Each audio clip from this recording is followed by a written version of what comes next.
खबर नाथूसरी चोपटा से है, जहां सिरसा लोकसभा क्षेत्र से भारतीय जनता पार्टी के प्रत्याशी डॉक्टर अशोक तंवर ने आज नाथूसरी चोपटा के तरकावाली में कप्तान मीनू बेनीवाल के आवास पर शिरकत की। इस दौरान उन्होंने वहां पर मौजूद कप्तान टीम के सदस्यों के साथ मुलाकात की।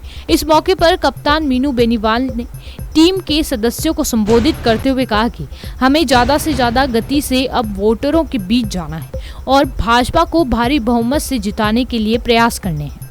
साथी गोदारा जी और सामने बैठे सभी साथी, किसी का नाम छूट जाए तो माफी भी चाहूंगा।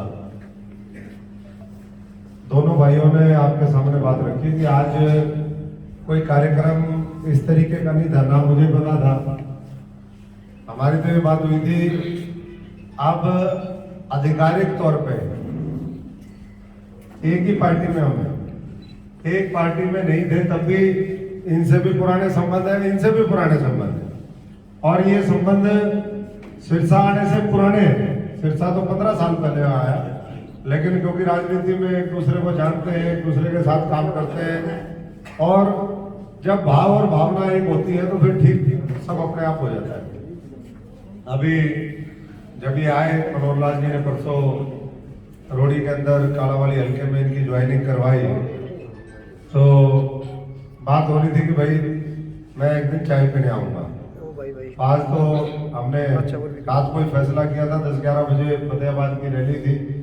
उसके बाद मैं और आदित्य जी आ रहे थे, हमने कहा बात करें जी, एक बार अगर कल है तो चाय पीने चलेंगे, थोड़ा सा सबसे मुलाकात भी हो जाएगी, चर्चा भी हो जाएगी। तो ये मेरे को भी पता है मीनू जी की आपकी क्षमता, आपके साथियों की क्षमता तो बहुत मजबूत है और निश्चित तौर पर जो आपने कहा कि भाई 28 तारीख को, 28 मतलब पहले फिक्स कर लिया आपने, लगता है तो फिर हो गया, जब आपको लग रहा तो हो ही जाएगा।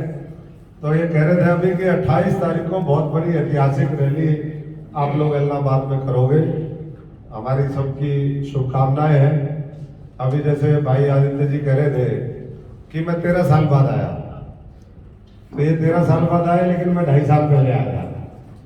2.5 साल पहले आप सबको पता है, देखिए ये तो हालात होते हैं जो अभी बात कही थी हमारे साथियों ने कि कई बार सहयोग होता है, किसको काम करनी पड़े।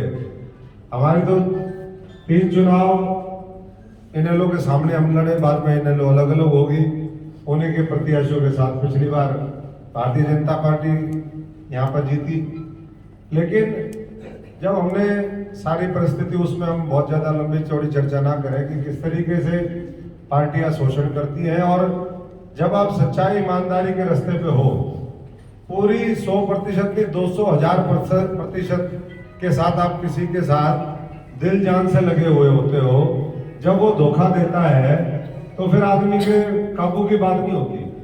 आज आप सारे काम कर रहे हो, आपके साथ कोई गलत करेगा तो भाई मीनू बेनीवाल जी को भी बर्दाश्त नहीं करना चाहिए, मुझे भी नहीं करना चाहिए और इनको भी नहीं करना चाहिए। तो हालात बने, हमने छोड़ दी। उसके बाद किसान आंदोलन आया। किसान आंदोलन में हम उसमें, क्योंकि किसानों का मामला था भाई, हमने कहा चलो किसान अगर बंधु निकले हुए कोई बात है तो सरकार उनकी माने।